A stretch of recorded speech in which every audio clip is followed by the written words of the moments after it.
Thank you very much. Thank you, Marcelo. Thank you, Stefano. Fortunately, I wasn't able to be there the whole time yesterday, but what I heard Oh, was just in this moment I arrived just, but anyway, continue. um, so the title of this session is hyperglobalization or deglobalization, and I want to start by saying that that we must firmly reject the dichotomy that we face a choice between those two. I'll run through very quickly through the argument, and then in the time that remains, I'll fill in some of the bits and pieces of the argument. So the argument would essentially that I'd like to make would run something like this: that there is nothing inevitable about the form that globalization has taken. We have significant agency in designing the rules. And in many domains, I think the rules pushed for too much globalization. In many other domains, I think we got too little globalization. I think the imbalance is probably starkest between sort of the economic commercial domain, where I think we went too far in a number of respects, and in many other social, environmental, human rights domains, where I think we in fact went not nearly far enough. So there are many ways in which we could improve globalization. I'll say a little bit about that. But really the main message that I want to underscore at the beginning, which I'll get to, is that the best way to achieve a healthier and more sustainable globalization is actually to improve the way that our national economies are being governed. I can turn it off. That sort of the national governance is where it really boils down to. That our political crisis, both domestically and by implication internationally, is rooted in a number of developments that have made the traditional welfare state model of how to create social inclusion and economic inclusive prosperity very much inadequate to the current conditions. So we are facing deepening social divisions and labor market polarization problems that are created by the confluence of a number of different trends, technological changes, deindustrialization, the existing trends in globalization, environmental challenges, and that, to my mind, along with the environmental challenge, which I assume Jeff will say a lot more about, so I'm not going to go into that. I think along with the environmental challenge, I think the most significant domestic problem that we face is that of rebuilding our middle classes and rebuilding the social contract. That's going to require what I'd call a kind of a new productivist model, which I will contrast with the welfare state model. That's based on much more public investment, much more consciously policy-directed technological innovation that's directed to the challenges that we face, both in terms of creation of good jobs and the environmental challenges. A new model of collaboration between government, the public sector, and firms as we deal with these kinds of things, but essentially targeting these two fundamental market failures of our contemporary economies. One, the challenge to green the economy, the environmental challenge, but the one that I really want to focus much more on, because I think it's not nearly in our consciousness as the environmental challenge. That's the problem of creating good jobs, addressing what I would call good job externalities, that good jobs have been disappearing because of the trends that I've mentioned. So that's sort of the sketch of the argument. And let me just say a little bit about different parts of it. One, with respect to I think it's important to keep on emphasizing that that globalization did not fall onto our laps in a kind of a ready-made fashion, that we designed globalization. There's a great quote that sometimes I use, that from Tony Blair back in 2005, and and this is a time when there was sort of this globalization backlash was already starting, and people wanted to sort of debate the rules of globalization. But it's also the height of the kind of the neoliberal consensus around globalization, that this is something that is happening. We cannot do anything about it. The best you can do is adjust to it. And Tony Blair said, this was at the Labour Party Congress, he said, I hear, and this is a quote, I hear people say we have to stop and debate globalization. You might as well debate whether autumn should follow summer. So the point is that, this is, just a completely given. It's pointless to talk about it. But I think this totally, of course, missed the mark, because the specific form that our contemporary globalization has taken, which I think after the 1990s resembles a model of what I've called hyperglobalization. It was not a happenstance. It was not a necessity. All globalizations, all types of globalizations run on rules and norms. The policy decisions that we make are key. Some of these rules are explicitly written into legislations and agreements, such as trade and investment agreements, banking laws in the financial centers, the rules of membership in the OECD, the acquis communautaire of the European Union.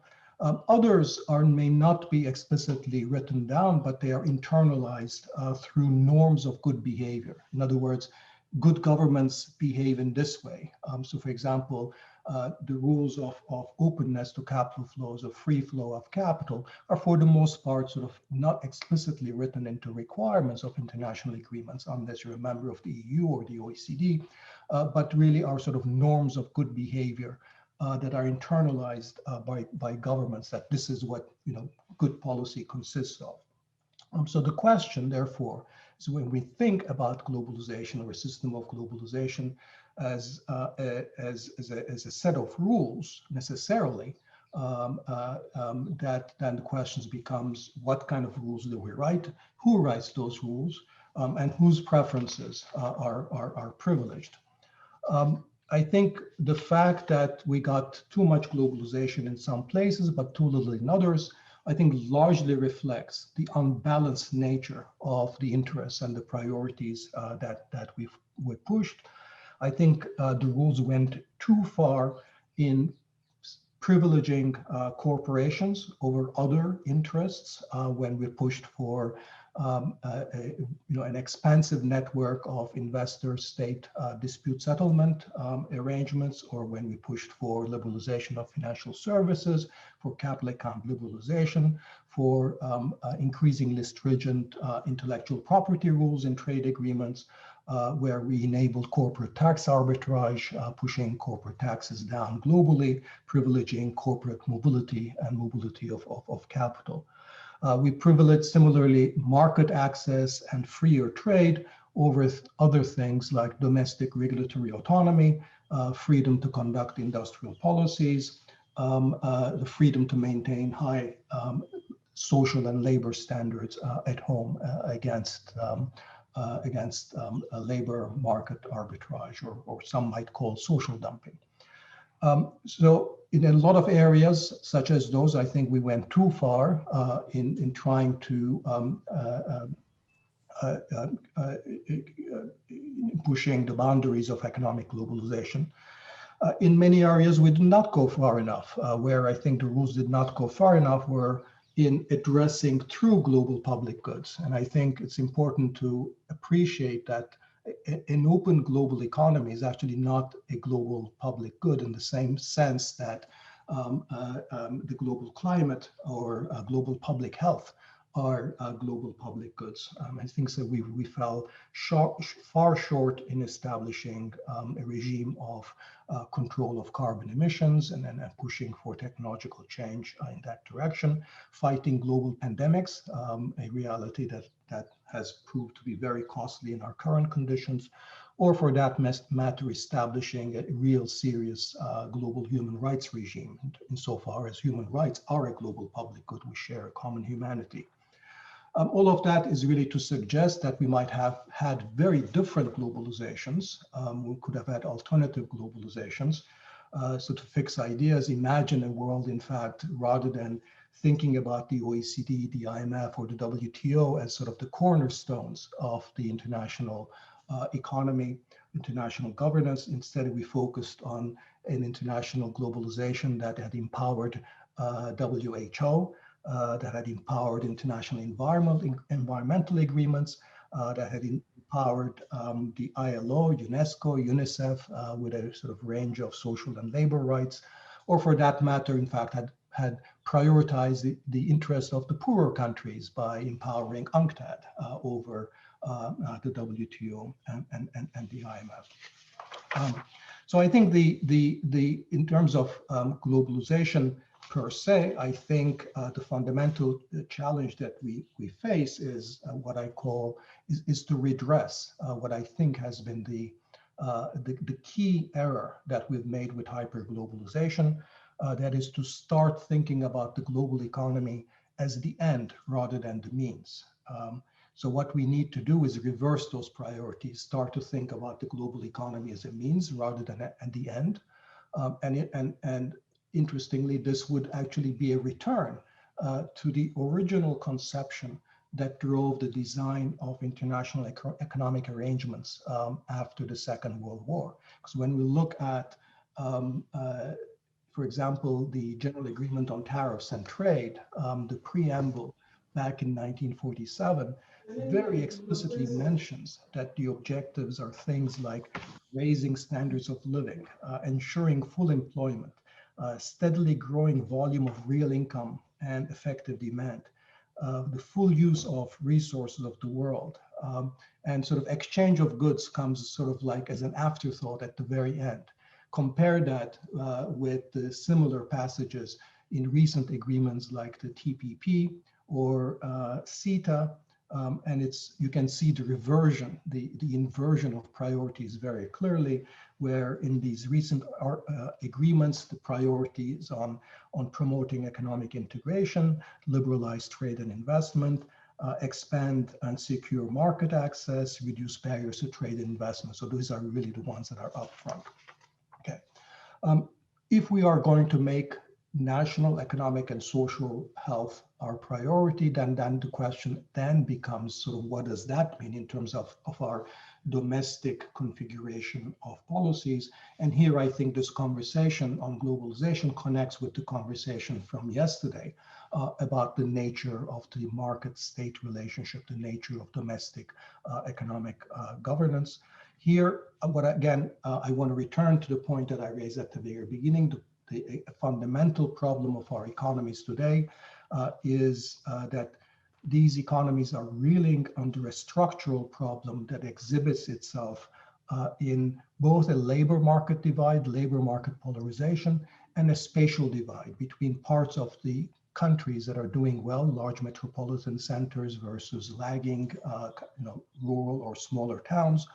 The clearest indicator of both of these divides is a relative scarcity of good jobs, jobs in the middle of the labor distribution essentially disappearing.